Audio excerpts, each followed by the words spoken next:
Hello children, आज कथा मंजूषा से पाठ 4 3 सवाल के पाठ हम पढ़ेंगे।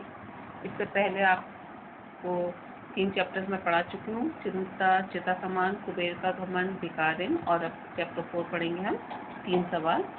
इस टर्म का ये लास्ट चैप्टर है पर जो आपको सिलेबस में दिए हैं 4 चैप्टर, और ये 4 चैप्टर है, लास्ट चैप्टर है। प्राचीन काल की बात है, एक राजा था। एक दिन उस राजा ने सोचा कि यदि मुझे इन 3 सवालों का ज्ञान हो जाए तो मन की कोई भी साध यानी कोई भी इच्छा अधूरी ना रहे, सब काम भी पूरे हो जाएंगे। राजा ने अपने राज्य में घोषणा करवा दी कि जो कोई आकर राजा के इन 3 सवालों का जवाब बताएगा उसे खूब इनाम भी दिया जाएगा।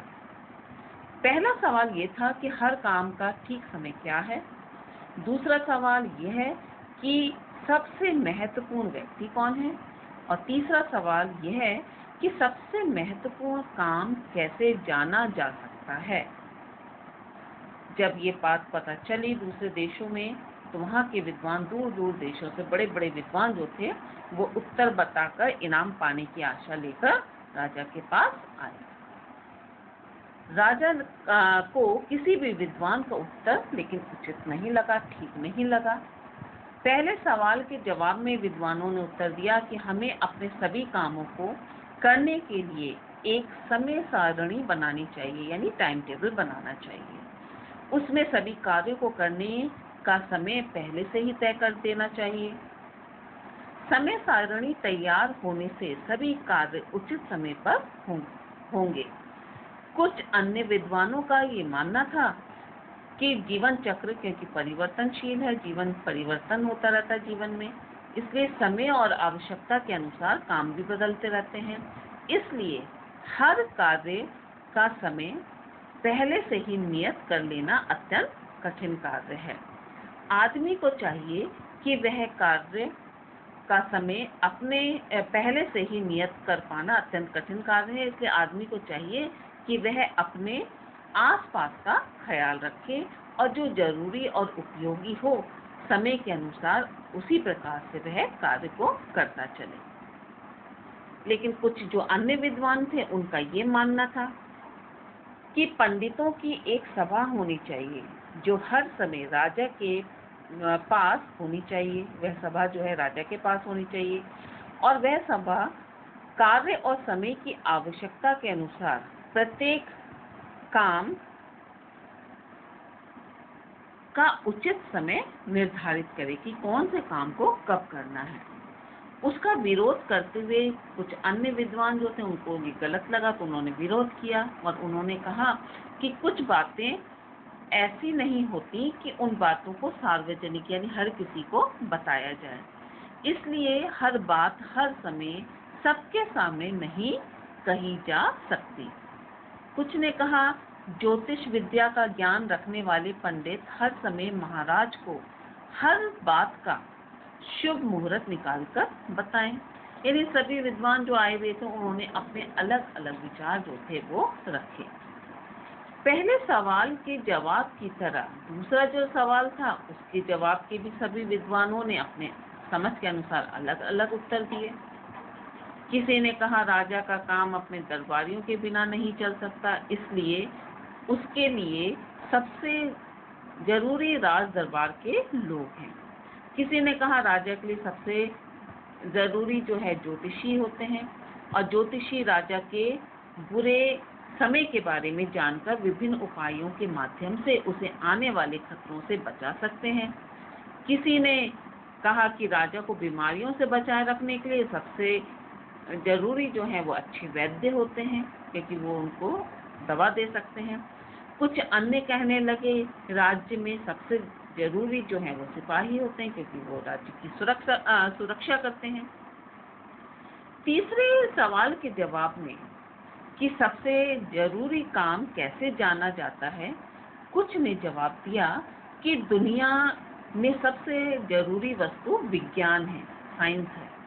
औरों ने कहा कि अपने राज्य को सुरक्षित रखने के लिए संसार में रण चातुरी सबसे बढ़कर बात है, यानी क्लेवर होना, चतुर होना बहुत बड़ी बात है। कुछ अन्य नहीं है, धर्म ही सर्वश्रेष्ठ है। तो यहाँ तीसरे सवाल का जवाब भी सबने अपनी अपनी समझ के अनुसार अलग अलग दिया। सभी ने अपनी अपनी समझ के अनुसार उत्तर दिए। राजा किसी के भी उत्तर से लेकिन संतुष्ट नहीं हुए। राजा जो थे वो किसी के भी उत्तर से सेटिस्फाई नहीं हुए, संतुष्ट नहीं हुए। उन्होंने किसी को भी इसलिए इनाम भी नहीं दिया। अपने सवालों के ठीक जवाब पाने की उनकी इच्छा बलवती होती जा रही थी, क्योंकि उनके इन 3 सवालों का कोई जवाब दे ही नहीं पा रहा था। इसलिए उनके अंदर भी एक इच्छा और अधिक बलवती होती जा रही थी, यानी इच्छा और अधिक जागृत होती जा रही थी कि किसी तरह उन्हें इन 3 सवालों का जवाब मिल जाए। तभी एक दिन उन्हें पता चला कि उनके राज्य के एक वन में एक सिद्ध योगी रहते हैं। उन्होंने विचार किया कि उनके पास जाकर अपने प्रश्नों के उत्तर पूछे जाएं। यह योगी उस वन में ही योग साधना करते थे। वह कभी भी उस वन से बाहर नहीं आए थे। योगी महाराज गांव के सीधे साधे किसानों से मिलते थे, अन्य किसी से नहीं मिलते थे। राजा ने एक इसलिए साधारण किसान का वेश बनाया, क्योंकि वो सीधे साधे किसानों से मिला करते थे योगी, तो इसलिए राजा जो थे उन्होंने भी किसान का वेश धारण किया और योगी की कुटिया आने से पहले ही वह घोड़े से भी उतरकर पैदल उनकी कुटिया की ओर चलने लगे। घोड़ा एक पेड़ के पास बांधकर राजा का सेवक विश्राम करने लगा। राजा के साथ जो सेवक आया था वो भी विश्राम करने लगा, आराम करने लगा वहीं पेड़ के पास। अपने साथ आए सिपाहियों को राजा ने वहीं छोड़ दिया, यानी कुटी से थोड़ी दूर पर अपने सिपाहियों को भी उन्होंने छोड़ दिया, अपने घोड़े को भी छोड़ दिया और अपने साथ आए हुए सेवक को भी वहीं छोड़ दिया और स्वयं राजा जो थे वो पैदल चल दिए। राजा जब कुटिया के पास पहुंचा तो उसने देखा कि योगी अपनी कुटिया के सामने, कुटिया किसे कहते हैं, झोपड़ी को, अपनी कुटिया के सामने की धरती खोद रहे हैं। राजा को देख योगी ने उनका स्वागत किया, किंतु उन्होंने अपने हाथ का काम नहीं रोका। यानी यह देखकर कि कोई व्यक्ति आया है, वह अपने काम को उन्होंने रोका नहीं, अपने काम को लगातार करते रहे। योगी शरीर से बहुत दुर्बल कमजोर थे। अब जैसे जैसे वे धरती खोदने के लिए उसमें फावड़ा मारते, वैसे वैसे थकान के कारण उनकी सांस भी फूलने लगती थी।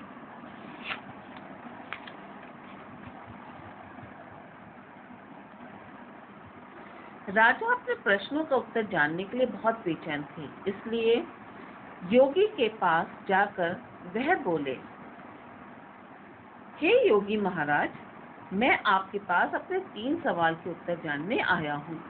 पहला, ठीक काम करने का उचित समय मैं कैसे जान सकता हूँ? दूसरा, कौन से लोग मेरे लिए अधिक महत्वपूर्ण हैं, जिनका मुझे औरों से अधिक ख्याल रखना चाहिए? तीसरा, कौन सा काम सबसे अधिक महत्वपूर्ण है, जिस पर मुझे पहले ध्यान देना चाहिए? योगी ने राजा की बात सुनी, पर उसके किसी भी प्रश्न का कोई उत्तर नहीं दिया। वह चुपचाप अपने काम में लगे रहे। राजा ने योगी से कहा, आप थक गए हैं, लाइए फावड़ा दे दीजिए, आप आराम कीजिए, कुछ देर में मैं आपका काम कर देता हूँ। अच्छा कहकर योगी ने उस फावड़ा जो था उसे राजा को दे दिया और वह वहीं पास ही में बैठकर सुस्ताने लगे। 2 क्यारियां खोदने पर राजा थक गया था, क्योंकि वह मेहनत का काम था। राजा कहाँ करता था इतना मेहनत का काम, उसके पास तो अनेकों सेवक थे, तो इसलिए 2 क्यारियां ही खोदने पर राजा थक गया। इसके साथ ही वह अपने सवालों का जवाब भी जानना चाहता था, इसलिए राजा ने अपने सवाल फिर से योगी के सामने दोहराए। योगी ने फिर कोई जवाब उसके सवालों का नहीं दिया। अब वह खड़े होकर राजा से बोले, अब तुम आराम करो, मैं खोद देता हूँ।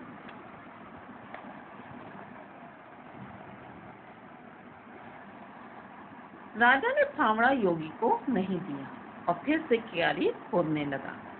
काफी समय बीत गया, यहाँ तक कि सूरज की किरणें छिपने लगी, यानी संध्या हो गई। राजा अब पूरी तरह से थक गया था।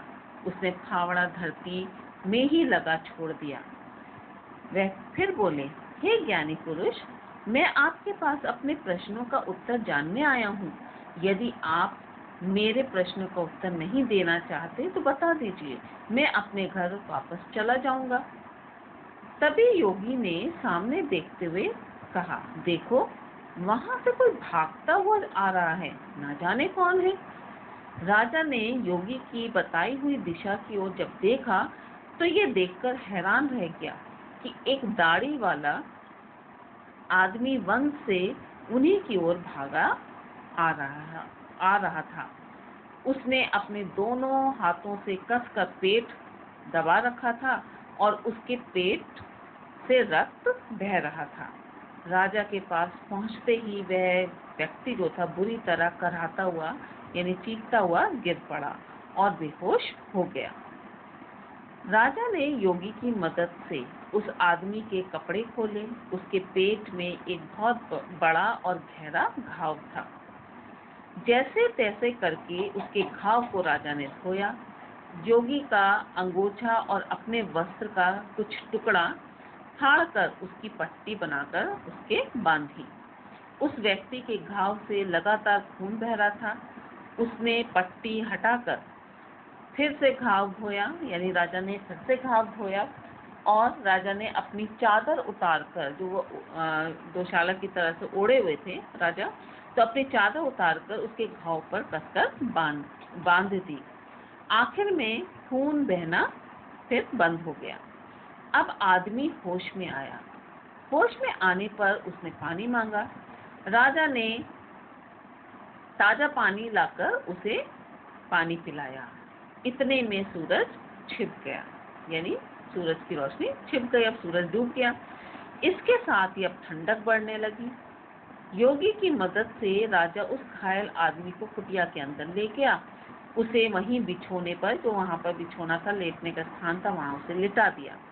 बिछोने पर लेटकर उस आदमी ने आंखें बंद कर ली। उसे कुछ आराम मिला।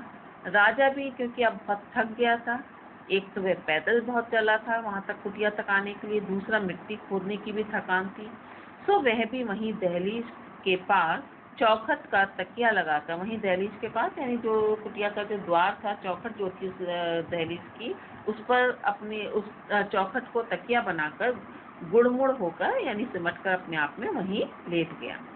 और लेटते ही राजा भी सो गया और उसे ऐसी गहरी नींद आई कि गर्मियों की वह छोटी रात कब निकल गई उसे पता ही नहीं चला।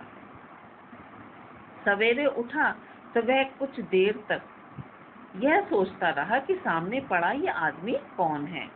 वह अजनबी दाढ़ी वाला व्यक्ति भी उसे एक टक देखे जा रहा था। वह व्यक्ति भी अब तक जग चुका था और वह भी राजा को देखे जा रहा था।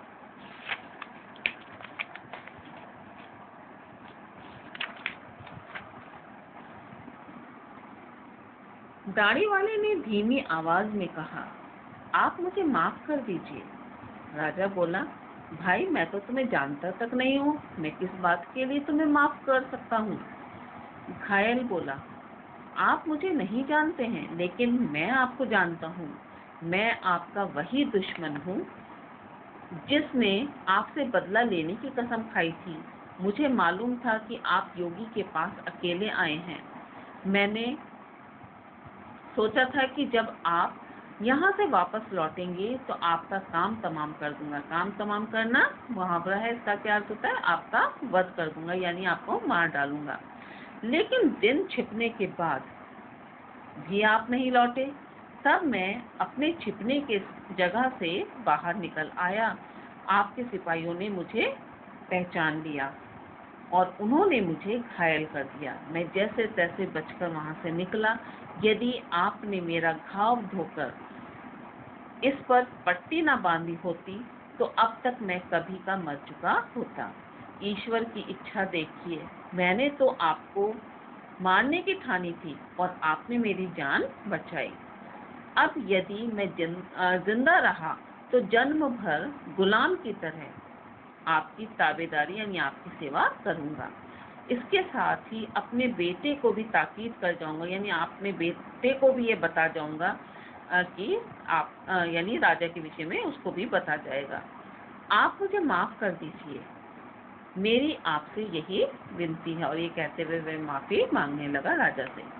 राजा उसकी बात को जानकर प्रसन्न हुआ। इतनी आसानी से एक दुश्मन जो था उससे सुलह हो गई, यानी एक सिर्फ उसकी मदद की थी राजा ने, लेकिन उस मदद से एक जो उसका दुश्मन था उससे उसकी दोस्ती हो गई थी। सुलह ही नहीं बल्कि वह एक अच्छा दोस्त भी राजा का बन गया था।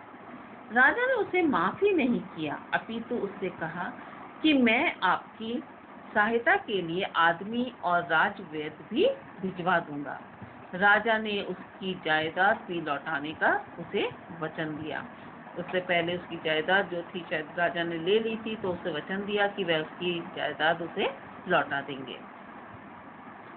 राजा योगी को देखने बाहर आया। जाने से पहले योगी से अपने सवालों का उत्तर जानने के लिए एक बार फिर से उसने योगी से निवेदन करना चाहा। बाहर आकर राजा ने देखा कि योगी खुदी हुई क्यारियों में बीज बो रहे थे। राजा ने योगी के पास जाकर फिर से विनती की, हे सिद्ध पुरुष, मैं अंतिम बार आपसे अपने प्रश्नों के उत्तर के लिए प्रार्थना करता हूँ। धरती पर बैठे योगी ने बड़ी शांति से जवाब दिया, जवाब तो तुम्हें मिल गया है भाई। राजा हैरान होकर बोला, कैसे मिल गया है? आप कहना क्या चाहते हो? योगी बोले, देखते नहीं हो, अगर तुम कल मेरी दशा देखकर मुझ पर दया नहीं करते, मेरी सहायता करने के लिए इन क्यारियों को नहीं खोदते, तो वापस अपनी राह लौट जाते। तुम्हारी जान का दुश्मन वह व्यक्ति तुम पर रास्ते में वार कर देता, फिर तुम यहाँ ना रुकने के लिए पछताते कि तुम वहीं क्यों नहीं, यानी यहाँ क्यों नहीं, योगी के पास क्यों नहीं रुके। सो सबसे जरूरी आदमी इस समय तुम्हारे लिए मैं था। मेरी भलाई करना उस समय तुम्हारे लिए सबसे जरूरी काम था।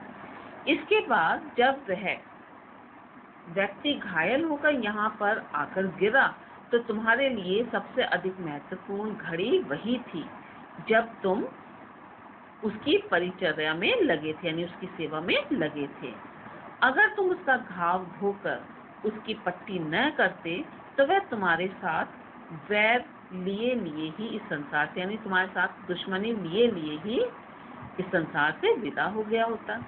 उस समय तुम्हारे लिए सबसे जरूरी आदमी वह था, और तुमने जो उसके लिए किया, यानी उसकी जो सेवा की, वही तुम्हारे लिए सबसे महत्वपूर्ण काम था। इसलिए याद रखो, वर्तमान की घड़ी ही सबसे महत्वपूर्ण है। योगी ने उसको समझाया राजा को कि इसलिए ये याद रखो कि वर्तमान की जो घड़ी है, वर्तमान का जो समय है, वही सबसे महत्वपूर्ण है, क्योंकि हम इसी में जीते हैं, यानी वर्तमान में, प्रेजेंट में जीते हैं। सबसे महत्वपूर्ण आदमी तो वह है जो इस घड़ी में हमारे साथ है, यानी जो वर्तमान में हमारे साथ है, क्योंकि यह तो कोई नहीं जान सकता कि आगे किसी और से मिलना हमारी किस्मत में है भी या नहीं। सबसे महत्वपूर्ण काम है उस आदमी की उस वक्त की सेवा जो वह कर सके, यानी वर्तमान में जिस व्यक्ति से जो काम हो सके वह उसे कर लेना चाहिए।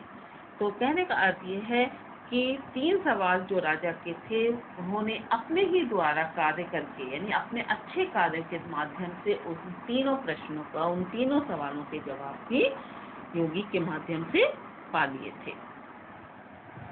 इसके प्रश्न उत्तर डिस्कस करेंगे।